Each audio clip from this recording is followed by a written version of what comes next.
Hard. Share screen. Team viewer. All right. Okay, so today's lesson is going to be short and sweet. Just going to go over a few things that that add a bit more functionality to when you are doing FEA on pieces. So one thing that we need to note is how to properly refine meshes. So for example, before this, we only went over like just the general mesh, like, okay, I want to make some things finer around my mounting holes, or like if I'm applying a load like at a certain specific location, I want my mesh to be finer around that location. Everywhere else can be a bit of a fatter mesh. So I'm going to go into like sizing of different meshes also. So first thing we want to do, oh no, cancel. Okay, so first thing we want to do is, so today we're going to look at something like this. Like, so basically it's a 90-degree bent flat panel. You are mostly going to be dealing with flat panels, like bends, where you are going to be sort of draping a carbon fiber piece over. So not everything is going to be like a perfectly flat piece, right? You're going to have like an edge that you drape a piece of carbon fiber over. So we're going to be looking at how to carry out an analysis on that. So this is the piece. So as you can see, I've split it up. So I copied all the surfaces. So when you're doing like a flat piece that's bent, you need to note that there are two pieces. So the horizontal edge and the vertical edge, the vertical horizontal edge. And also there's like a little fillet that connects these two pieces. So all in all, for a 90-degree bend, there are three surfaces. 1, 2, and 3, right? So you need to remember to get all of these surfaces when you are post-processing the model. So after that, I split it up into where all my mounting holes are, and then I decided that I'm going to be applying a certain amount of force onto this edge to see whether it can bend this way, right? So yeah, I split it up according to that. I'm not going to go into that because it's pretty intuitive, and if you have difficulties, you can look at video 1 posted on the YouTube channel. So after I'm done splitting this object up, I'm going to close it, and then I'm going to go to the model, right?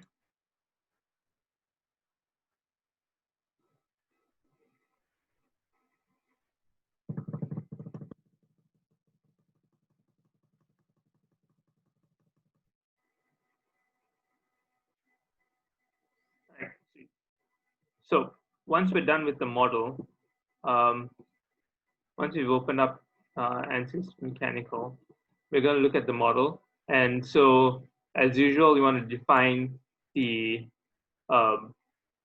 material as well as the default thickness that ANSYS is going to give it.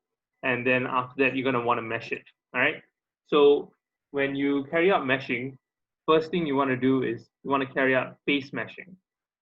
So this will allow you to select the different faces, so the mounting faces where you're going to be placing bolts through.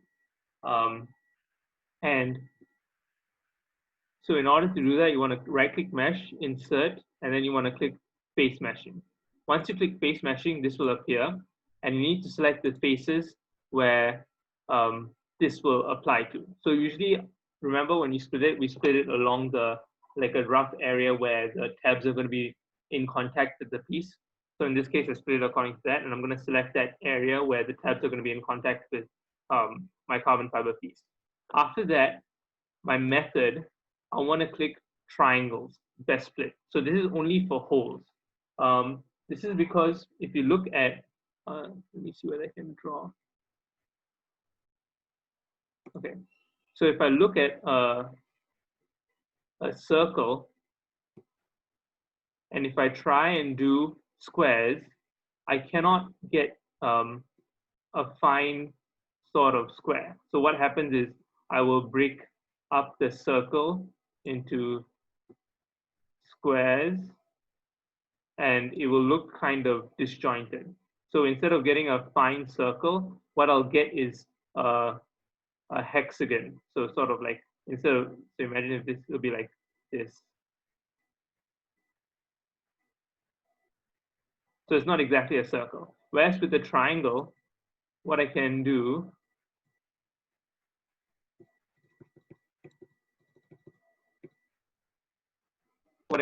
is I can have my points, as many fine points as I want.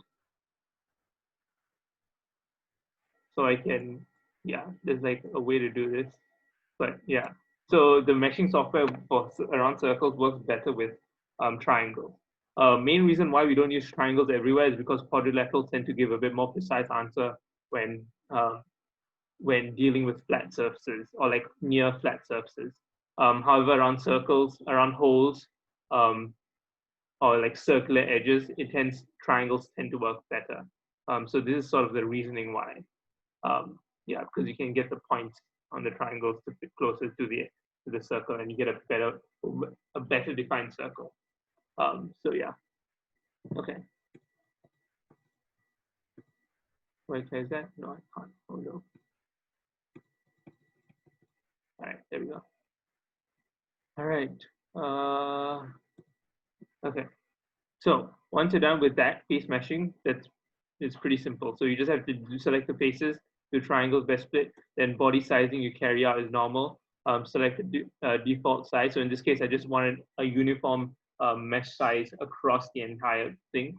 So I selected all the elements and I just put a defeature size of this, element size of 2 millimeters, and then called it. If I want to select different faces, I can specify that certain areas need to be bigger or small. But yeah, okay. So that's for meshing around holes. After you're done with that, so now we're going to move into how we're going to drape carbon fiber over a 90-degree bend, right? So yeah, let's see. So usually so another thing why we only do this, why I'm teaching you this, is because when you use carbon fiber, it's better to just have one at most 90-degree bend or so. You can't have multiple folds within a certain carbon fiber piece. Like as long as it's along the same line, then it's fine. But if the moment it becomes like this and then it bends this way, where it tries to curve in, it's not a very good idea, and we try to keep away from that, because during manufacturing process, it's very easy to introduce a lot of creases and folds into the carbon fiber piece, which would negatively affect its structural integrity. So at most, you should try and keep it to 1 degree of bend, if that makes sense. Okay, all right. So in order to get that degree of bend, we need to create something called an edge set, and so that during ACB pre, when we're defining the angle along the direction which the fiber is currently oriented, we ACB pre will take reference from this edge. So let's see, for a name selection, so first thing first is you want to go in and select the edge. So for example, I know there's an edge here. So up here, remember the selection tools, I can choose to select an edge, and then I will choose the edge that I know runs parallel to the entire direction where the fold is going to be folded upon. So in this case, I know that this edge is where my fold is being folded into. So I'm going to select that, and then I'm going to right click it, and I'm going to click create name selection. Okay, and then I'm just going to be like edge set. Okay, and then if I open up name selection, there's already it will show that I selected this. So in this case, I already created the edge. So I'm going to delete this one, and yeah, okay. So yeah, I'm going to close this. So that's pretty much it. Just remember to update your project after you're done with it.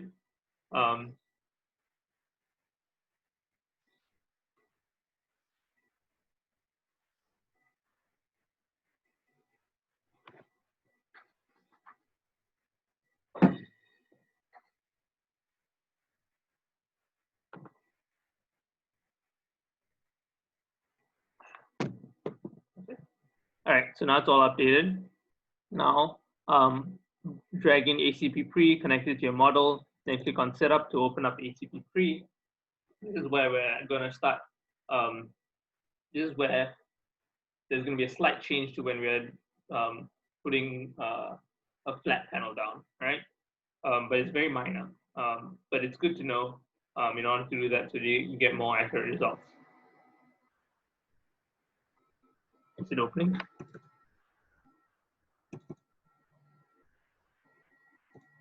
Oh, it's open already. Okay, great. Okay, so as usual, we want to define the material, the fabric, and define the stack up. Element sets, you leave it according to whatever element set you want. And then important thing to remember is that under edge sets, if you defined an edge under your ANSYS mechanical model before the step before this, you should be able to see the edge set that you named. So in this case, we created an edge called edge. Very counterintuitive, but yeah. So there's edge. So that means you're good to go from this part. Number two, you want to create a rosette, and you want to name it edge rosette. So I'll walk you through this. So first thing you want to do is create rosette. This is one of the, I think there's only two different steps here, right? So first thing you want to do is call the rosette, create a new rosette, and then you want to call it this like Edgewise rosette. Okay. So once you're done, under type, so remember we used to define it as parallel for a normal, like a flat panel. You want to call this a edgewise rosette, okay? And then it's going to ask you where the edge set is. So this is where you come in with your edge set, and everything else it will automatically define for you. So usually just check, see that the fiber. So usually it will automatically orient itself for you, and you just have to press OK. And once you're done with that, your oriented selection set, when you create an oriented selection set, it will ask you for the rosette. This is where, so I already created one oriented selection set. So I'm going to delete this here. I'm going to click on properties here. Okay. So I already created oriented selection set 1. Under element sets, I've selected all the elements that I want my carbon fiber piece to be on. So I selected the bottom part piece, the top piece, and this fillet here as well. And then my orientation, I select one random point and I indicate that it's pointing outwards. And so you can see that it's pointing outwards here.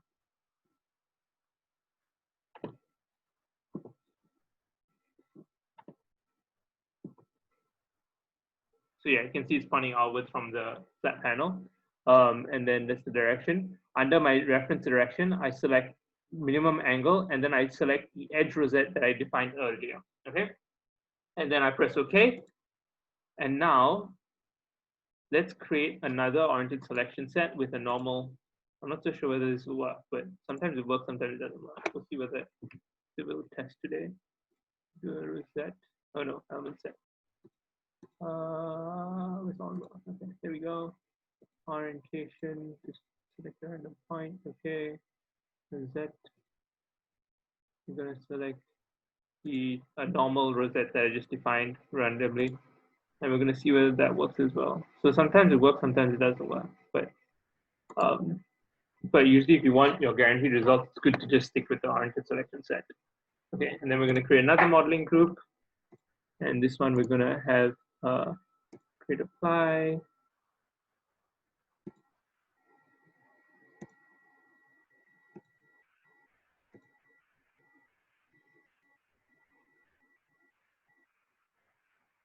Okay. All right. So once you're done with that, everything else is normal. It's pretty much the exact same thing as creating a normal flat panel piece. So with minimum curvature. So let's zoom out. So then now we're going to observe what happens when you have a flat panel. So as you can see, if I zoom in here,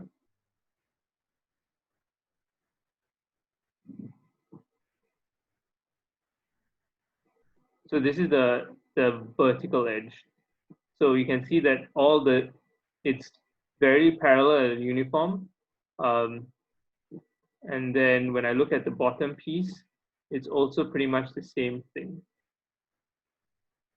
If you zoom in in order to see it, otherwise the screen sort of messes it up.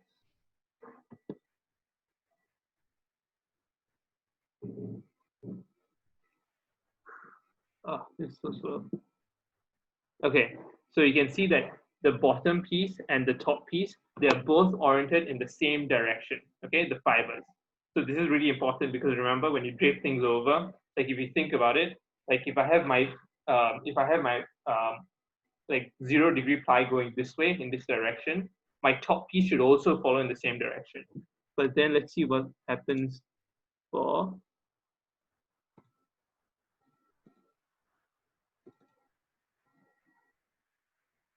oh, I need to update it. Oh, remember to update it, guys, after you. Yeah. Okay, so let's see. So this is going this direction. What happens at the top?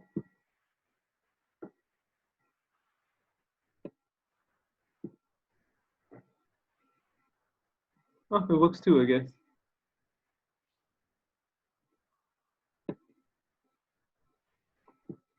Okay, I guess because it's a 90-degree bend. That's why it's so nice.